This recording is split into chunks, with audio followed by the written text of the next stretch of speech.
Hey, this is Mark A. Altman.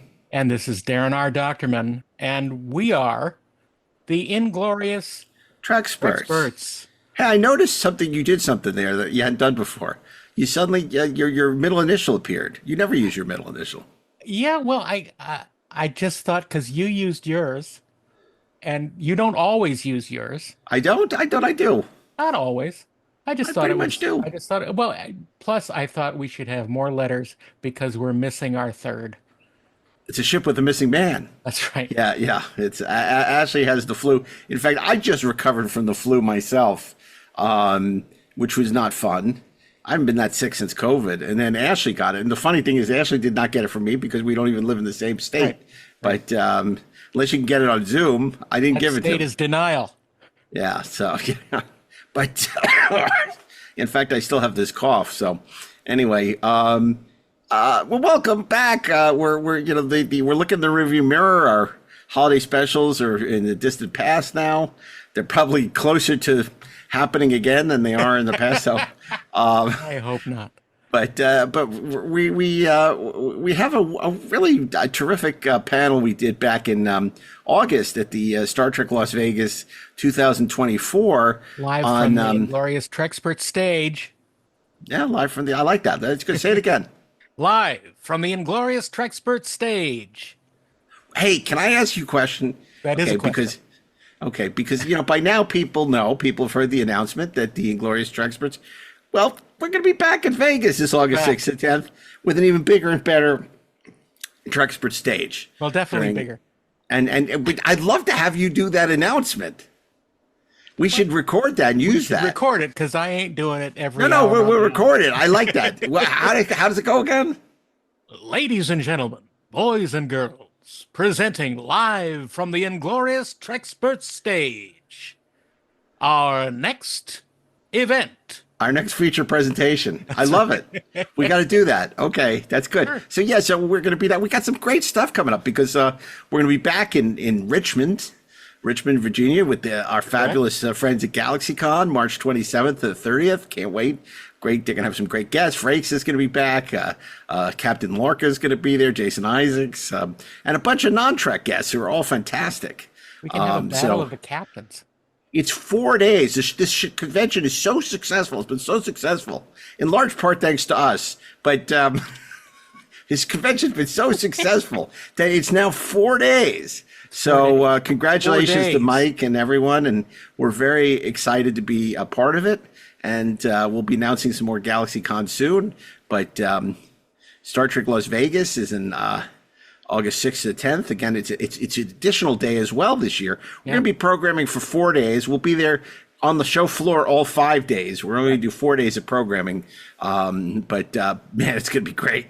We'll start teasing you with some stuff soon, but We'll it's start going to be teasing great. ourselves with the stuff. So start making plans. If you haven't made plans already to be at GalaxyCon Richmond or Star Trek Las Vegas, now's the time because See, the it's Cylons are going to be there, and they have a plan. they have a plan. They have a plan. We have more of a plan than they had, to be honest. Probably, But, yeah. Okay. So today we're talking about Harlan Ellison, City in the Edge of Forever. The genesis of this was a couple of years ago at we did a convention. I think the Long Beach Comic Con, if I recall. Yeah, I think so. Yeah, it's on the ever evolving City on the Edge. It was a Either great that or panel. WonderCon. Yeah, I think it was Long Beach Comic Con. It was Very well. with Scott and David Tipton and us, and it was terrific. And they assured us they were recording the panel, and is often the case. They had not. We were given certain assurances that eventually turned out to be untrue. Yeah. So we'd always wanted to do it again, but we wanted enough years to go by, so it felt fresh. So we put this together, and we were lucky enough to be joined by the great Ande Richardson, who has great Harlan stories and is also was Gene Kuhn's assistant. And so we got to redo the panel. And the Tiptons worked on the graphic novel adaptation of City on the Edge, and had a Which lot is of great glorious. stories Look about. it up. It's I think it's on Kindle. It's great. Beautiful.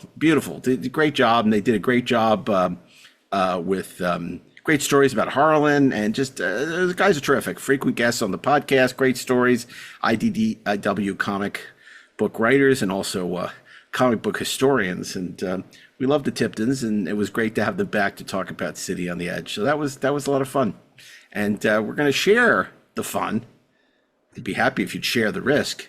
We're going to share the fun and the risk after these brief commercial messages. So stand by. Stand by for action.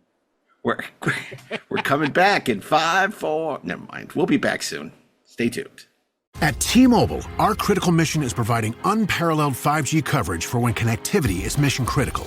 Introducing T-Priority, America's best 5G network experience for first responders, even in times of congestion. More capacity, faster speeds, better coverage. T-Priority from T-Mobile, built for tomorrow's emergencies, ready today. Discover more at t-priority.com. For qualifying organizations on eligible rate plans, coverage not available in some areas and may be impacted by emergencies. Lowe's knows how to help you get the most out of your store run. That's why members save more with My Lowe's Rewards. Earn points towards My Lowe's money on eligible purchases. Get access to member-only deals and free member gifts. Plus, unlock free standard shipping when you reach Silver Key status. So what are you waiting for? Join for free today. Lowe's. We help. You save. Loyalty program subject to terms and conditions. Details at lowes.com/terms. Subject to change. This episode is brought to you by Coffee Mate. After watching this season of the HBO's original series, The White Lotus, this is the tropical getaway I needed. One more pina colada, please. Hey, you're not on mute. Oh, I thought I was in paradise. Turns out it was my Coffee Mate. Coffee Mate Pina Colada and Thai iced coffee flavored creamers. Inspired by the newest season of HBO's original series, The White Lotus. For the love of coffee. Try now.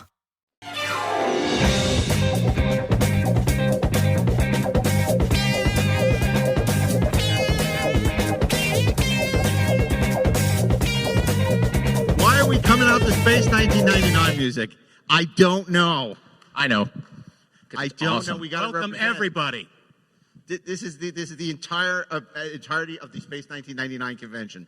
Okay, welcome. We are the Trekspers. We're so glad to have you here with us for the inaugural Trekspert stage at STLV. Yeah.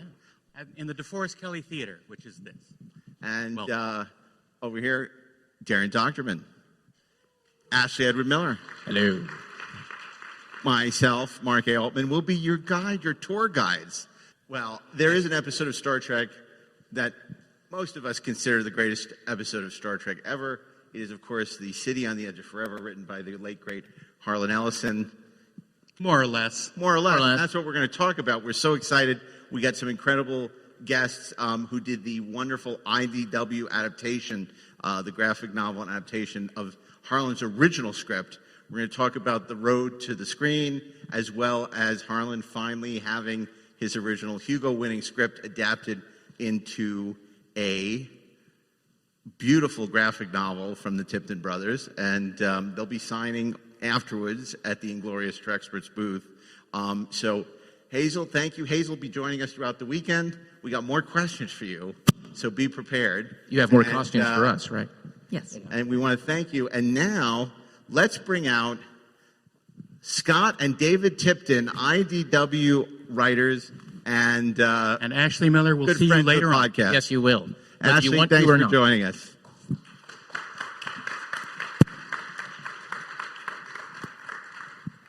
Hey, guys. Hey. Welcome to the Trekspert stage here at the DeForest Kelley Theater. Happy to be here. I was going to say, damn it, you're a guest, not a comic book writer today. But I want to talk about a little, and we've talked about this before, but it's such an interesting story. And maybe you should set the table, because we always go into these things assuming, like, everybody knows. They've read my books, right? They've seen the documentaries. They know the whole story with City. But, you know, some people in the audience, maybe they don't know, or maybe they need a refresher. So tell us a little bit about why, decades after this script was produced and beloved by fans the world over, you know, Harlan was so happy to have his original script adapted, and a little bit about the backstory of the conflict on the original City on the Edge. So, I'll start. Microphone. Yep, microphone. So Harlan wrote a book about his experience doing Sitting on the Edge of Forever. And in that book, he complained rather bitterly about the way his teleplay was handled, and he thought that it wasn't really what his vision was supposed to be. And his book actually, at the end, gave his version of the teleplay. So why don't you pick it up from there, Scott? Yeah, because Harlan was actually one of the first real defenders out there to keep Star Trek on the air, and even before that, to get it when it was first being launched. He kind of rallied other science fiction writers to come along and be a part of it. So he was among the first working TV writers, who's also a well-known sci-fi writer, although he would kill me for saying sci-fi. He's an author, not a sci-fi writer. A futurist. But he was among the first to be assigned a script. But Harlan being Harlan, he was among the last to actually turn his script in. So by the time it was actually in the rotation, it got to be toward the end of that first season. And there were a few things that kind of changed, as with any show along the way, that because they'd gotten to develop the characters more than Harlan, who was working from the initial Bible. And then there were also just changes that need to be made in terms of a show's production. Yeah, I mean, early on, Harlan was a big promoter of Star Trek, and he'd actually helped wind up other science fiction writers to work on it. That's one of the reasons why there's so many great science fiction writers in that first season particularly. And so Harlan really felt this sort of attachment to the show, and then as his one big script sort of got pushed off because he was sometimes a slow writer, then we had sort of the problems that developed. Yeah. And initially, I don't think he was happy with the script as it was finally produced, but he was, and I think, if I recall, he made a point of accepting the award for his... Well, let's go back for a second, because the history of Star Trek, as we talked about this week on the podcast on Inglorious Trekspert, is like Rashomon. And it depends who you talk to, you get a very different perspective. Yes. So when you go back to the original City on the Edge of Forever, you talk to Harlan, and he says, I wrote this great script, it was amazing, and they ruined it. The fascists, they had no clue what they were doing. It was genius. And then if you ask Gene Roddenberry what Harlan did, he had a different story. Well, it was a wonderful script, but it was unproducible for our show. And we really wanted him to feature more our characters, our day-to-day characters, and he didn't. And unfortunately, he had too many sets in the script, and it would be extremely expensive to produce. So there's many reasons why we had to rewrite Harlan's wonderful story. Yeah. At one point, I think Gene Roddenberry may have said that Harlan had Scotty selling drugs. That was the thing that I think set Harlan off, because Gene famously said, my Scotty was selling drugs on to the crew of the Enterprise. And it always seemed like one of the things that Gene Roddenberry would say kind of off the cuff in a panel like this. Yes. Not something he necessarily would say if, in a legal disposition. And then it got repeated, and Harlan would have more and more steam coming out of it. Yes. Exactly. And, like the guy said, it started as a love fest. Gene loved Harlan. Gene loved having the imprimatur of all these sci-fi writers, because what he didn't want was Star Trek to be perceived as lost in space. One of the first things he did, very early on, was show the pilots at a sci-fi convention and have a costume show to show people this is not Irwin Allen. This is a science fiction show for real science fiction fans. So having Harlan Ellison was a real coup. But you have to remember, when Harlan was assigned the story, it was very early in first season. Yeah. And he was working on it. Well, he does what a lot of us writers do. He procrastinates. And what he would do is they'd go in, they finally said, Harlan, you haven't turned any pages. They put him in an office. They locked him in the office. And then they'd come back and he'd gone out the window. So there was a lot of tension, and they were running out of scripts. And it came to a point where Harlan turned in his script, and it wasn't anything that was producible. Remember, they're producing on a limited budget. You got to use it to the extent you can, standing sets. It was still the most expensive episode of the season, and that was even with major changes in his work. Now, the question is, who made those major changes? There's a lot of different conversations about who was responsible. D.C. Fontana did a lot of work on it. The great Gene Kuhn did a ton of work on it. Gene Roddenberry did, and then everybody was clamoring to take credit when it was became one of the most beloved episode of Star Trek ever, or as Scott Mantz might call it, the Citizen Kane of Star Trek. Yes. So what's so interesting then is it is nominated for a Hugo Award, but it's not the televised version that's nominated for a Hugo Award. It's Harlan's original script. Harlan took his script and he submitted it to the Hugos. Yeah. And without Roddenberry knowing. So you have a situation where the Hugo Awards, or it was the Writers Guild, right. At the Writers Guild Awards, where Harlan is at one table, Gene Kuhn, Gene Roddenberry, and Bob Justman are at another table, and the script wins. Harlan's script wins. Harlan goes up to accept the award, not the producers and writers of Star Trek. So this was really the beginning of this family feud. Yeah, known as the Galactic Rift. And for many years, Harlan was very grieved. Yeah. You know, the producers of Star Trek weren't thrilled with Harlan. And then he wrote this book. Yeah, and in this book, he tells his story, and then they have the complete his version of the teleplay and a couple of rewrites. And then there are chapters in the back from various people who were there. And it's the first time in that book that it's revealed that D.C. Fontana did a lot of that work. And I think at that point, don't you, that kind of softened Harlan's approach to it a bit? I think it did a little bit. And, you know, Harlan also knew that when he wrote that story, there were some elements that were not totally Star Trek. And, you know, sometimes people read it and they think, why does Spock act so weird? But the Spock that Harlan's telling in the story is like the Spock from The Cage. Because Harlan was still thinking about that early part of the show. And he didn't necessarily know how the character developed. So I think that's part of it. Another piece of the puzzle here, by the way, is that it's important to remember that Harlan was not only at this time a famous sci-fi writer, he was also a famous story writer. Harlan was famous as a TV writer. Harlan wrote all kinds of TV shows. And on top of that, Harlan was like the sort of man around town in Hollywood. He was on late night TV all the time. So he was a big name, and so there were a lot of egos involved. And of course, you know, he had written for The Outer Limits, Demon with a Glass Hand, which he later sued James Cameron and won over. Exactly. Which is still hard to fathom, but anyway, he did.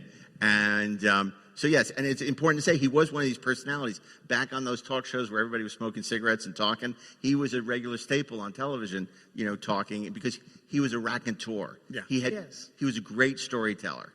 And anyone who's seen him, I'm sure a lot of you have seen him live. He was even at this convention a couple of years ago before he passed away. And he was great. And he loved to get a rise out of people. Yeah. And he certainly did that with that book. I think it came out in the late 70s, where he published his original teleplay. Now, here's the question. Harlan took great pride in saying, they ruined my script. And yet that episode has become the greatest episode of Star Trek ever produced. And I'm curious, you know, as the guys who were drafted, they drafted me to, you know, finally adapt, you know, this into a graphic novel. Kind of what was your feeling about the original episode before you met Harlan? Because I want to then get into meeting Harlan, the challenges of working with Harlan, and, you know, adapting in the comic book form. But, you know, going in, what are your feelings about City? That was always my favorite episode. It's the one that there's so much heart in it. There's so much. It's the perfect Star Trek is always a mix of science fiction, humor, which is a lot of in there, and just kind of a noble sense of drama, and with stakes, with things on the line. And City has all of that. So going into it, it was always my favorite episode. Yeah, it was mine as well. And Scott and I had read Harlan's book before we even met Harlan. So we knew what the issues were going into this. And when the project first came up, Scott and I had long talks about how are we going to present this in a way that will have CBS happy and Harlan happy. And we knew that was going to be a bit of a challenge. And I think the take that we decided upon was we were going to tell this story and make it as accurate to Harlan's version as we could, which was tricky because it was a teleplay. It wasn't written as a graphic novel. You know, teleplays have teasers, which, what do you do with a teaser in a graphic novel? So we also, while we were adapting it, we also want to make it as close to Harlan. And then the other sort of provision we had is that we're going to tell this story in such a way that this episode had an unlimited budget. So imagine Harlan's best version of Sitting in the Attic Forever. So that's why it's got all this fantastic J.K. Woodward art, because we thought, what if they make the perfect version of Harlan's version of the story? And that's how we took it on. And I think, Scott, you can tell the story about it. First, Harlan was not so sure, and then he was happier with it. We'll get to how we met Harlan in a minute, but we got the job, and we had returned in the first script, half the first script, and a huge amount of the credit that's happening has to go to then editor-in-chief and publisher Chris Ryle at IDW. Chris was the one that got Harlan and CBS to the table talking, got Harlan to a place where he was ready to accept the idea of it. And he had sent the first half of the script for the first issue to Harlan. And Harlan immediately calls up, "They're ruining it! They're ruining my script! I didn't do that!" And Chris knew what we were doing. Chris was like, "All right, tell me what the problem is." And he points to a certain page.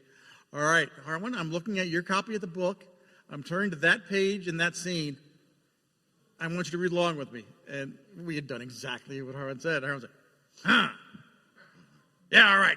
Keep going. Looks good." And sometimes these things are hard because, like I said, it was written as a teleplay, and Harlan would do a lot of visual cues you can't always do. Like, Harlan did a lot of nodding. You can't show nods in a graphic novel. I can't make Kirk nod, man. I can do anything else. There was a lot of things about making those into the graphic novel format, but also making it consistent with Harlan's sort of tone and point of view and the way he told the story. Well, Harlan wasn't happy unless he was complaining. That's that was true. Part of what who he was. It was part of his DNA. So it's so funny that he was critiquing his own work. It was terrible, right? And then it's literally his own words. Now, speaking of literal, I'd love to know, because this is where the two shows diverge: his script and it's the city, the literal city on the edge of forever, the guardian of forever. Yes. Can you explain sort of where these two things diverge, where the timeline diverges between Harlan's work and the final episode? Well, I'd say there's two major changes. As you're discussing, there's no gateway idea. They're literally like the Guardians are giant wizard types of giant Gandalfs, basically, Yeah. giant wizardly men. And you see the beautiful city on the edge, which is the title. Yes, which you don't really get in the episodes at all. And so, but I mean, everything that the Guardians talk about is much the same as the gateway idea, but visually it's very different. But the other major change is my city wasn't a giant donut. Yeah. It's like, okay. I know. It's gorgeous. But it's a cool donut, man. Come on. Little donut. But the major change is in Harlan's version, there's an antagonist. There's a character named Beckwith who is the character. He's not dealing drugs. He's dealing jewels of sound, which are like psychedelic mind jewels. Space drugs. And what that does, he becomes he's eventually in the series, they use McCoy, who's hopped up on his own drugs to make the whole story happen. But with this, there's an antagonist. I think what's tricky is that in Harlan's story, the ultimate point is a little bit different. In Sitting on the Edge of Forever, it focuses on Kirk and Edith and Kirk's sacrifice and what happens to Edith. Harlan's story has an element of that, but Harlan also has this focus on Beckwith and how Beckwith tries to save Edith. And one of Harlan's sort of side points to his story is that even the worst of all possible peoples like Beckwith could actually do a good thing. And how do we reconcile those? Yeah. That's not in the episode, but it is in the graphic novel and it is in the teleplay. And the other thing is that in Harlan's version, Kirk gives up the world for love. Kirk's willing to tries to save Edith, which he doesn't in the script. And I mean, you can see why they might not want to do that on the show, because the captain needs to always do the right thing. Yeah. But I mean, to me, as a story, it's stronger, but it's not a better start. Yeah, and if you think about it, the person who may have been the best at determining what was really good Star Trek may have been D.C. Fontana. Yes. So if anybody who would fix that and make it a good Star Trek story, it would be her. Yeah, it's really interesting trying to figure out like who did what on the rewrite. We'll never know. I mean, the memos to a certain extent illuminate it, but it's hard to know. But you can... Because the interplay between Kirk and Spock specifically seems very Gene Coon. Very Gene Coon. Yeah. Right. Yeah, and then the love story seems very DC. Yeah. Yeah. You know? And so it's so interesting because, of course, that was another huge thing for Harlan. He hated the fact that Kirk doesn't try and save her. He does, and Spock saves her. You know, and that's a beautiful combination of that incredible musical cue and the performances by Bill and Leonard. But Harlan just hated that. And to this day, he always refers to her, till the day he died, Sister Edith Keeler, which is the way she's billed in the closing credits, which no one really ever which was his trademarked character. Yeah. And that's why he called her that. Well, and it's funny because, of course, because Harlan would create legal drama wherever he went, you know, a lot of people say, why did we never really see it again? You saw it in Yesteryear. But after that, people avoided it in the comic books because Paramount was concerned about being sued. And then Gene tried to do it for his abandoned sequel to Star Trek II, where the Guardian is a pivotal aspect of his script for what would have been his sequel to Star Trek: The Motion Picture. But you don't really see the Guardian of Forever and anything from that episode in any meaningful way. I mean, I guess there was DC's novel, but he wasn't going to sue DC, who was a good friend. But, you know, he made such a legal mess of it that until he died, you know, the Star Trek universe steered really clear of anything from that episode. Yeah, and he could be so contentious that it's just, you know, it's not worth the hassle. It's not worth it. Right, exactly. Yep. So you got your notes from him, and then you started working with the artist.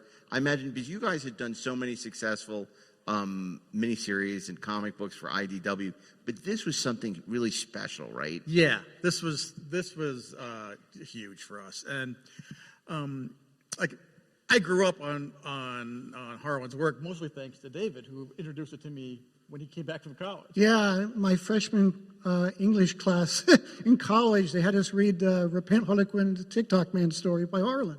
And I brought that home to Scott and I said, hey, look I get to read in college. This is a guy who wrote Sitting on the Edge of Forever. Scott, I can't believe this. Yeah. And so we knew Harlan, you know, before that, and we knew it even more after that, because that spurred Scott and I to go read more stuff by Harlan. And then I got the pleasure of getting to meet him, Harlan, personally when I opened up my comic book store in North Hollywood, and one of our first big acquisitions was we sold a large chunk of Harlan's comic collection, because Harlan was good friends with my business partner.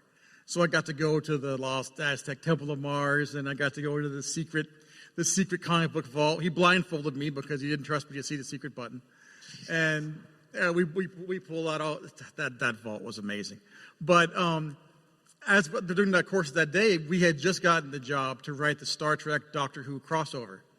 And so I remember I'm pulling armfuls of like classic 60s X-Men out of his vault. And I'm like, hey, Harlan, you know, I just got hired to write the Star Trek Doctor Who official crossover. And he just stops in his track and is like, you poor dumb bastard. Like, oh, yeah, all right. Well, he didn't call you a pinhead. No, he didn't.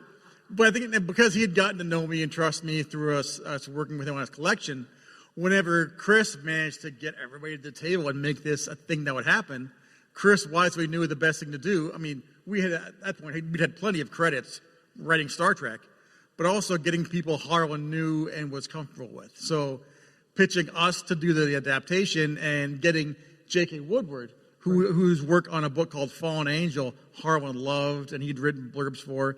It presented him with this package that Harlan could easily sign off on. Right. Yeah. That he couldn't say no to. Yeah. Yeah, and it's so interesting because he talked, you know, out of both sides of his mouth to a certain extent, because he would, you know, eviscerate the produced episode and talk about, everything they did wrong and how they destroyed the script. But then he was very happy to take credit for having written the best Star Trek episode of all time. Exactly, So it's like, which is it? Yeah, it was so good even they couldn't ruin it. Right. Because almost all of the things that people responded to in it were not in his. What, were there things about, like, where did you land ultimately after adapting it? What did you feel maybe you preferred the Harlan version, or was it just many such journeys are possible, so it was an alternative version of a story you knew so well? Like, how did it resonate for you guys as writers, or do you have to put aside your knowledge and love of the original episode and just focus on what his vision was? I think that's a good question. I think we got caught up, and this was a good thing, in having this graphic novel version be sort of an historical record of what Harlan's story would look like visually. And there was no other way to do that because no one was going to produce the actual TV episode. But the graphic novel got pretty darn close to conveying that. And I think that's why J.K. Woodward was so important for that graphic novel, is that his way of showing things on a comic panel and a comic page really meshed well with Harlan's vision. And that's why Harlan and J.K. got pretty close after that. Oh, they yeah. And it was important to us and to J.K. that we don't change things for the sake of changing them. Like, we didn't change the wardrobe for Kirk and Spock in the 30s because that's what they still would have done, and that's what people recognize. But if there are things that we could improve that would make the story work better, we would. And of course, there's the character of what's the Trooper, the World War I vet. Mm-hmm. And at that point, J.K. and Harlan had gotten close, so J.K. painted Harlan in, playing the part of Trooper, which is, I just love. And because we liked that visual part of it, I think we had a lot of fun doing those things that Harlan put in, like, it's got this great scene of Janice Rand being an action character. Yeah. And he did that because he was thinking about the early part of the first season where it seemed like she'd be a big part of the show. So he's like, I'll give her a big role. She's going to be fighting off the pirates with a gun. Yeah, which even in the show itself, because of various reasons, never really happened. She didn't become that kind of an action character, but Harlan did it. Yeah, Harlan had the point of having Kirk look at Rand and say, you can handle this. And she's like, I can handle this. Yeah. That was what Harlan wanted to see, because exactly initially Rand was such a big character. Yeah. People forget, again, going back to he was writing this early in the first season, what he had to look at. He had the cage where no man has gone before, and the Bible. Yeah. And we did on the podcast a whole series of episodes about all the Star Trek Bibles, and it's fascinating to see how these shows evolved from the original Bible, dramatically different than basically they say no plan of attack, war survives contact with the enemy. And the same thing in television. Yeah. You can have all these plans in the Bible and have all this stuff planned out, but as soon as you go into production, maybe this actor is a dud, you write less for them. Maybe this actor is just amazing, and you write more for them. And, you're way over budget on the first couple episodes. You got to adjust on the fly, and, you can't build the set or whatever. So it's so interesting that, Harlan,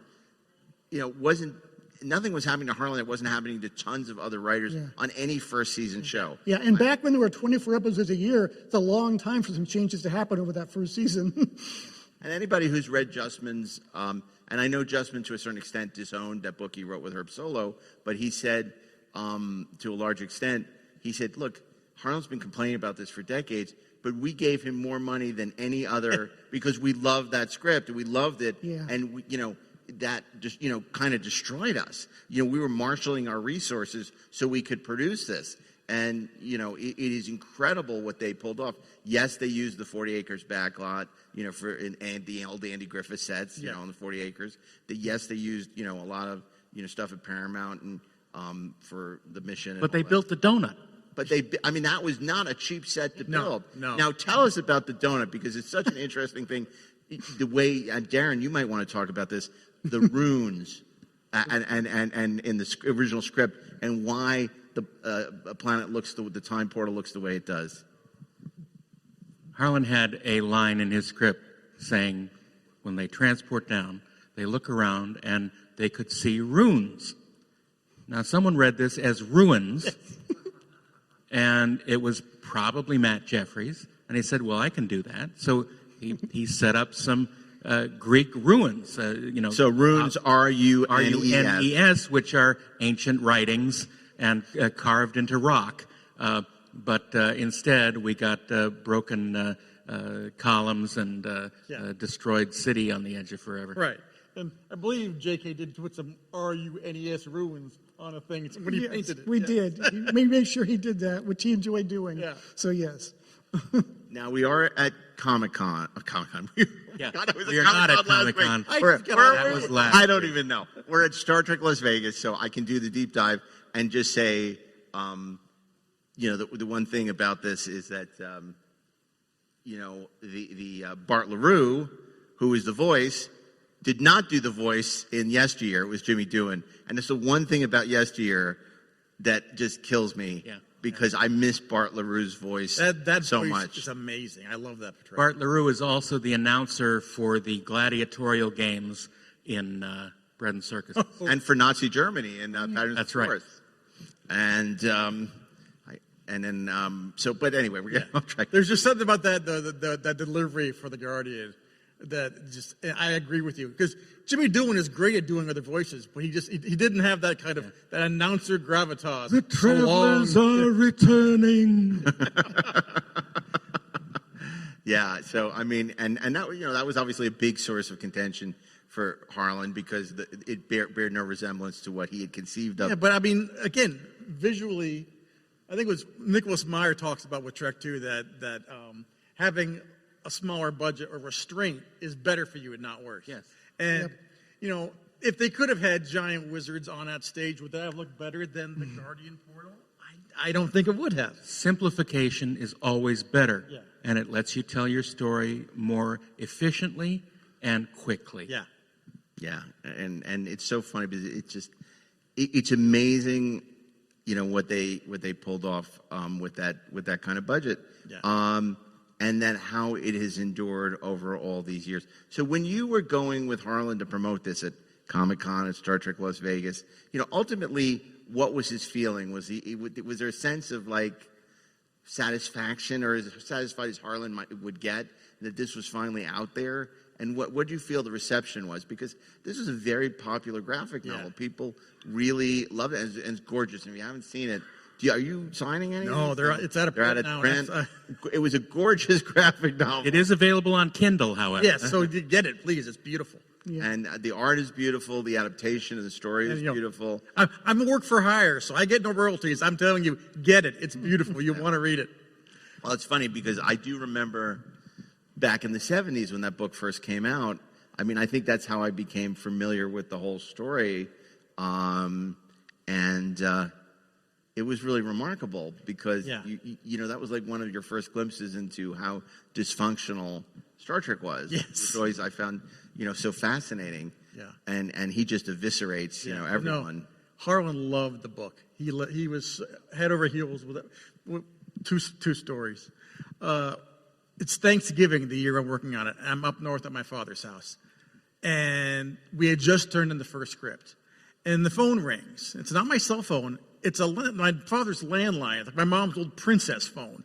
So I pick it up, and he's like, "That was one hell of a script you guys wrote, kid." Harlan? Yeah, I gotta tell you, everything is great. You couldn't be happier. Keep going. I'm like, "Thanks, Harlan." Who is this? What have you done with Harlan? I'm like, "How did you get this number?" He goes, "Kid, I'm everywhere." And I called him a while. I'm like, "Did you give Harlan my dad's phone number?" He goes, "I don't have your dad's phone number. How can I give it to him?" I don't know. So initially we knew he was happy.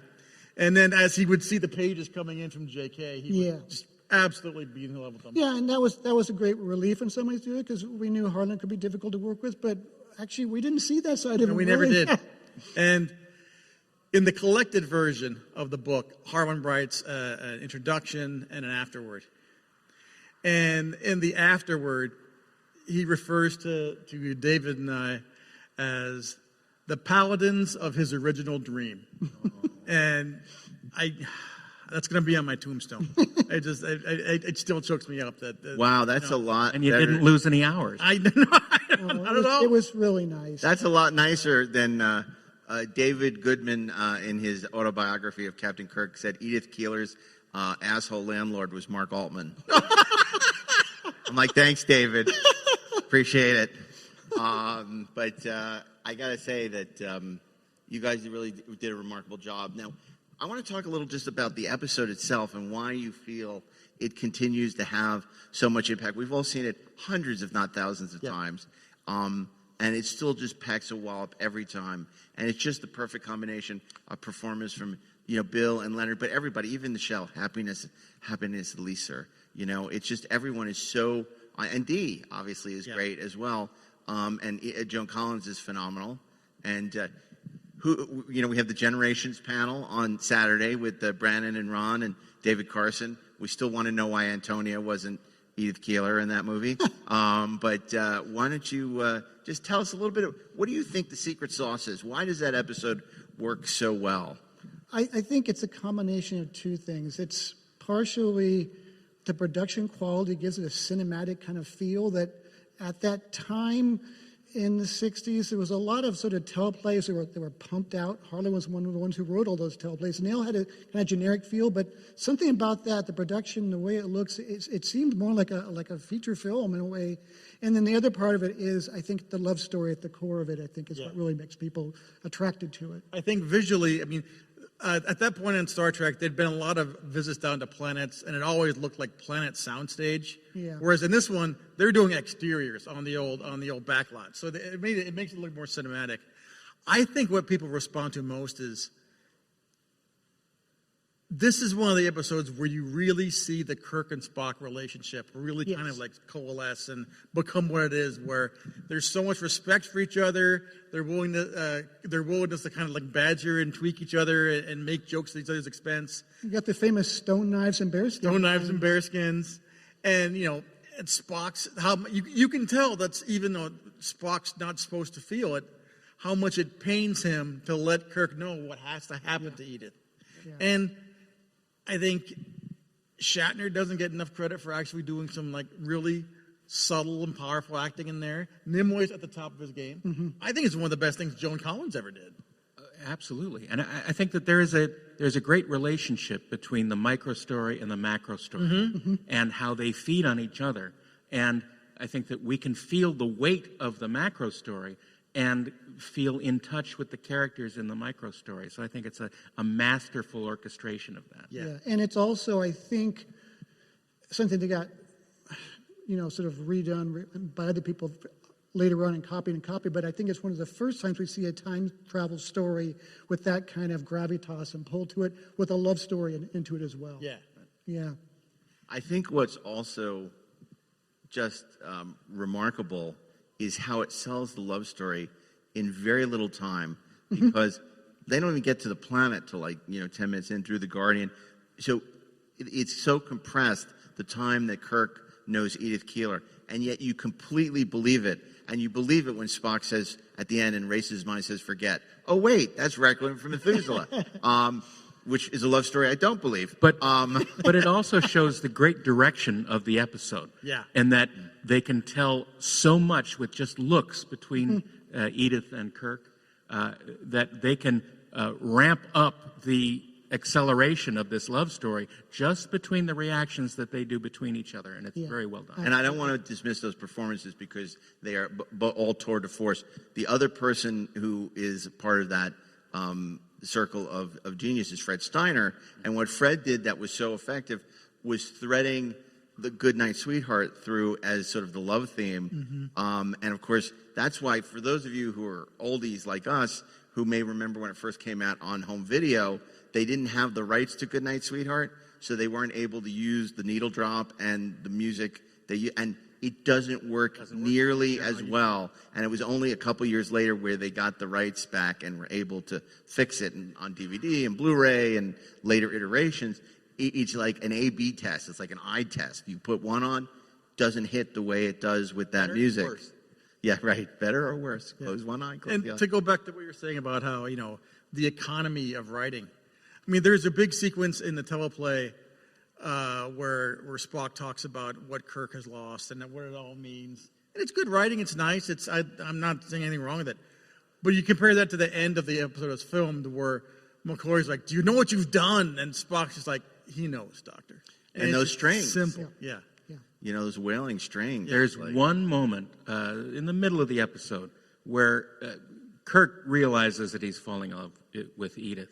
And she walks off set, and he's going to follow her. But he sort of stops himself, and then he can't stop himself anymore. Yeah. And it's so subtle, but it's amazing the storytelling he does in just that one shot. Yeah. And that gets back to Shatner. This guy was a stage actor. So he's as good at performing just in the moment as he is reciting lines. Yeah. And Joan Collins is, I mean, you're right, it's a sensational role for her. It's not Dynasty. She's not vamping. Yeah. When she looks at them and says, Captain, even when you don't say it, you do. I mean, it's just, it gets you. It pulls on the heartstrings. There's great action. And it's believable. It's completely credible.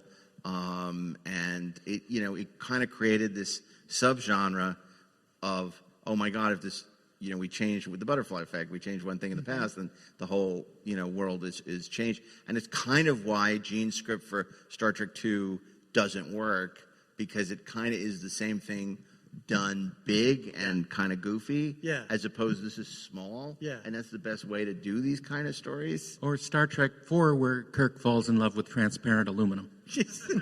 Yeah, and speaking of time travel stories. How do you know he didn't invent it? Speaking of time travel stories, I do want to, there are a couple of minor changes on the schedule. We added a panel on Sunday on past tense, which is another great time travel story, to commemorate the tragedy of the Bell riots this month here in San Francisco. So Robert Hewitt Wolf and Bill, my God, I'm losing my mind. Bill. Star of that episode, who played Wade, who's also in Crime Story and Life Goes On. He's going to be here. He's going to be signing. Robert Hewitt Wolf's going to be here. So we're going to do a deep dive into past tense. But throughout the weekend, we're spotlighting significant episodes in Star Trek history.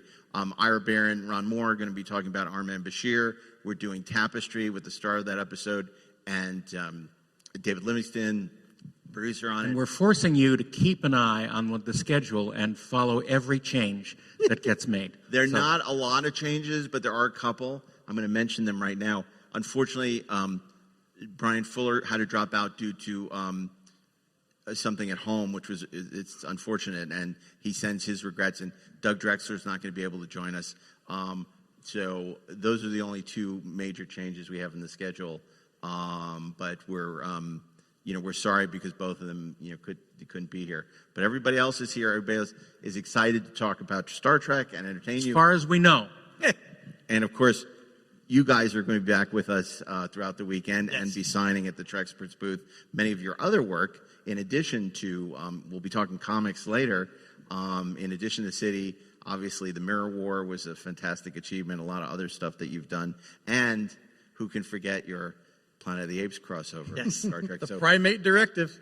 Yeah, so we'll be talking about that on our comics panel later today as well, when the guys come back to talk the history of Star Trek comics, which is really interesting because much as City on the Edge of Forever opened this door to What If, it is really kind of like Marvel's What If. Yeah. A lot of these comics, although they're not canon, are kind of What If. My point always is, did you like the story? Did it mean something to you? Then it's canon. And don't let anybody tell you different. Let me ask you, I didn't even think about this, but I'm just curious. Did Yesteryear ever, which is the animated series in which the Guardian returns, which is, again, the triumph of the animated series, a very special episode. Did Harlan have anything to say about Yesteryear? I don't think we ever even discussed it. No, it never came up. Yeah. No. I think, I don't even know if he was aware. I mean, I'm sure he was aware of the animated series, but... Yeah, but it's something... I think if he was aware of it, he would have sued them. Yeah, that's a fair point.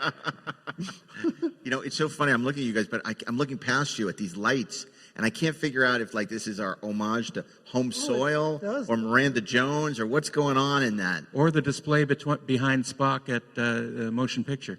Yeah, that's right. The bees are upset. It's I'm fascinated. I'm talking to you, and I'm just fascinated by the little lights. It's like hypnotizing me. Mesmerized by space bees tonight. Well, we got a few minutes before we have to wrap up, but any questions for the Tiptons? Yes, gentleman in the white shirt.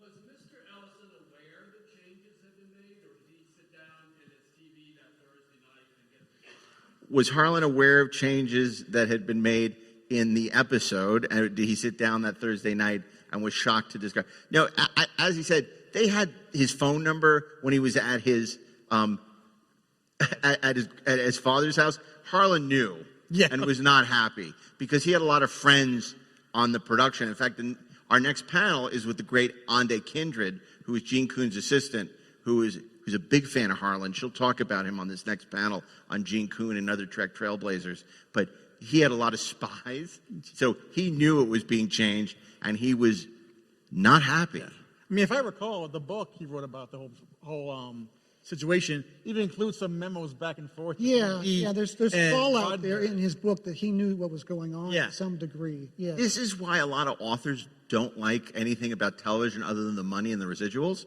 because they're not used to their work being changed. Like, editors can give notes, but they don't really rewrite. And they can't really insist. And in television, once you're paid, the showrunner can do whatever they want and change whatever they want. And, Gene was, it's been called an inveterate rewriter. That's not necessarily a bad thing. He knew what his show was. And, of course, a lot of these writers were being rewritten by DC. They were being rewritten by Gene Kuhn. Early on, John D.F. Black, who objected in a big way because he helped bring in a lot of these sci-fi writers. He said, "Oh, you're not going to be rewritten," which he couldn't really promise. And, Gene would rewrite them, and they'd be very aggrieved. Famously, whenever somebody on a TV show that Harlan was writing for rewrote it too much, he didn't like it, he would take his name off of it and replace it with the alias Cordwainer Bird, which was him giving the bird to the producers. If I recall, he even threatened to have Cordwainer Bird put on this. And Rodmer's like, "Look, if you do that, it's going to ruin us. You did so much to help us make this happen. We can't have you taking your name off of it." And exactly. And also to answer your question, Harlan was such an experienced telepaper writer. He was really hooked into that network, like Mark said. So he knew what was going on. And that's why I wasn't very happy about it. No, absolutely. And I think he ended up using it on the Star Lost as well. Absolutely. Which was a show he created. And I'm sure it's on YouTube or something, but if you ever want to hear Harlan at the height of his cranky anger, curmudgeonly delight, he did an episode of Joe Straczynski's show, Hour 25, talking about how the Star Lost evolved from his genius to a total horror show. And it's fascinating to hear him tell the story. And if you can find that audio, it is delightful. It was a Canadian series done in about 1973 that Harlan produced and co-produced with Doug Trumbull. And by the end of it, everyone had pulled their names off of it because they lost their funding, and it looked incredibly cheap. But it's fascinating. Mm-hmm. I mean, he is just, most of us, you complain, it's like, oh, please stop complaining. Harlan is elevated complaining, or in his case, kvetching, to an art form. And to hear him, in his prime, just eviscerate the process of the Star Lost is a thing of beauty. There's also an episode of The Tomorrow Show with Tom Snyder on YouTube from 1976 when they're going through the process of trying to figure out what the first movie is going to be. And Harlan is a guest, Walter Koenig is a guest, Jimmy Doohan is a guest, and it is incredible. It is at this point where Harlan gives his famous quote, "Star Trek fans are ultimately indiscriminate," which is lovely to say about your fan base. And then he pitched Star Trek: The Motion Picture, his famous Mayan pitch. They said, could there be Mayans in it? And he dined on that for years as well. It's so fascinating. Yeah. Last question, thanks. Go ahead.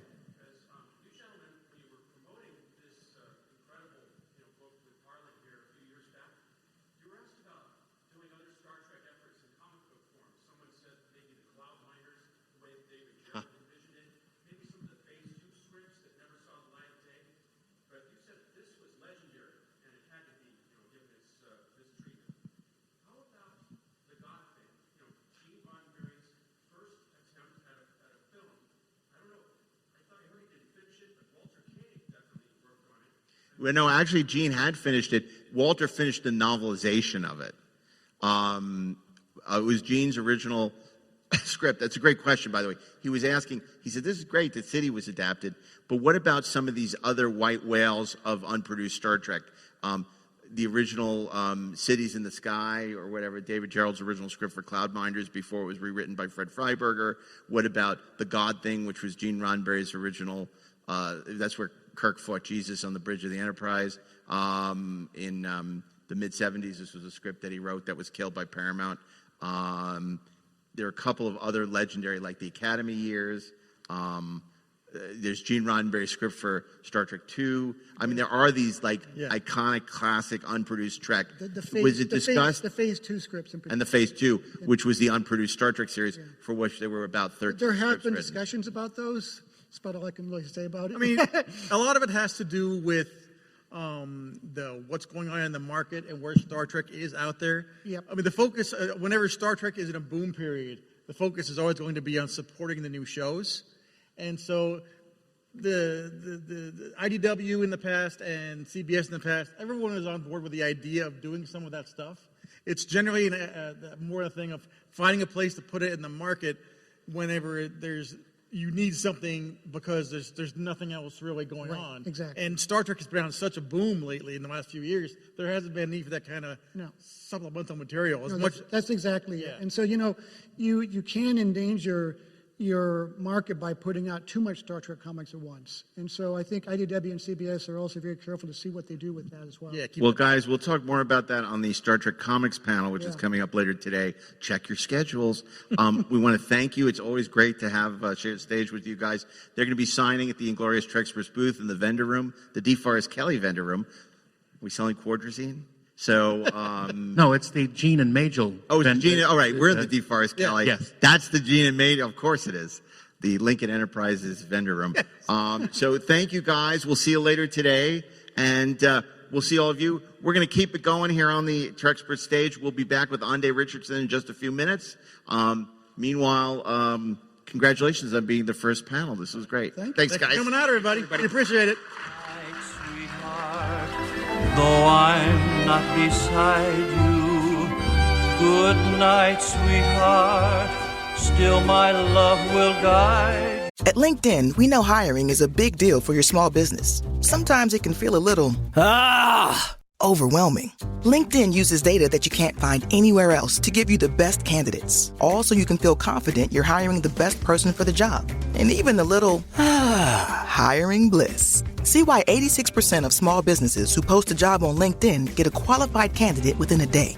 Post a job for free at linkedin.com/achieve. LinkedIn, your next great hire is here.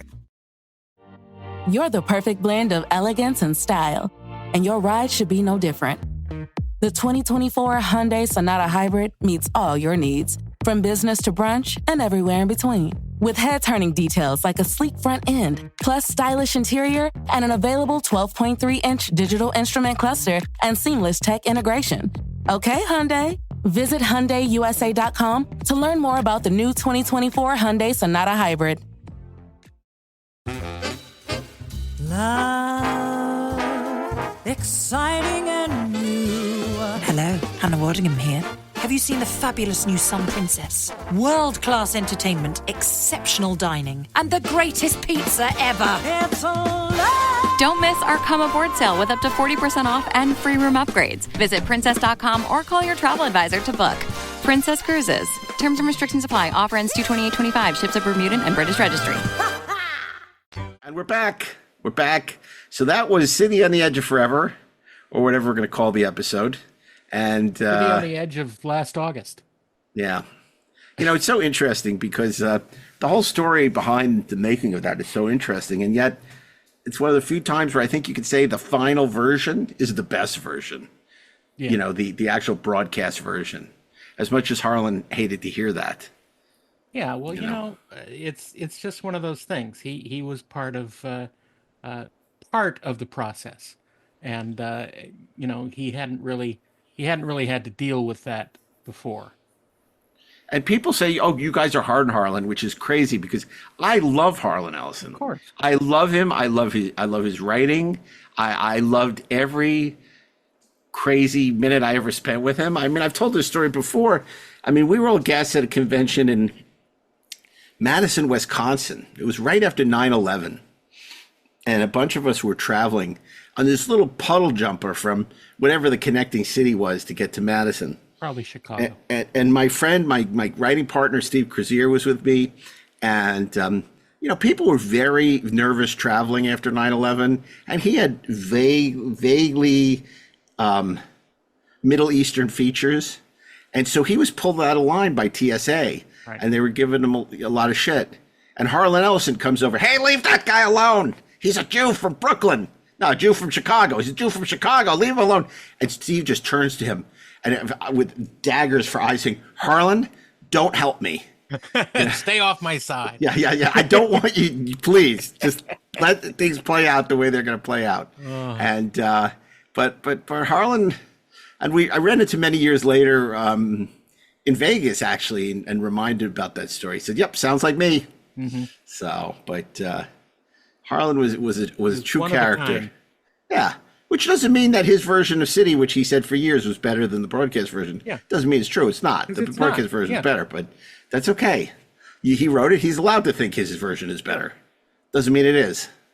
Wow. So anyway, well, look, it was great having everybody join us for another Trekspert episode. And of course, we'll be back next Thursday with an all new episode. But until then, I want to remind you can visit us on social, on all your favorite social channels, and that Inglorious Treksperts is a production of the Treksperts Podcast Network. Mark A. Altman, that's me. Darren Doctorman, that's him. And Ashley E. Miller are the executive producers. Peter Holmstrom, Brian Mix are producers. Mark Rivera is our audio sound engineer. John Carney is our social media manager. And Inglorious Treksperts is copyright 2024 by Treksperts Plus, available wherever you listen to podcasts, and now on video on Spotify and YouTube. You can review Inglorious Treksperts wherever you listen and share your thoughts with us on your favorite social media platform or via email at trekspertsplus.com or on the Inglorious Treksperts Discord channel. We don't talk about that enough. You need to go to there's all kinds of conversations and stuff happening. We hang out there a lot, the Treksperts Discord channel. Check it out. Did you mean to say that via email, trekspertsplus@gmail.com? I did mean to say that. Treksperts Plus if you go to trekspertsplus.com, it's not going to take you anywhere. It's trekspertsplus@gmail.com. Yes. That's where you want to send your emails, your hostile emails, and comments and things like that. So anyway, but that's really it. But we're going to be back, and then we're going to be in the flesh at some of these conventions. So come on down and see us. Come on down with some of those fancy heaters of yours. Fancy heaters. And you can learn more at creationent.com about Star Trek Vegas, or go to galaxycon.com to hear about all their amazing conventions coming down the pike.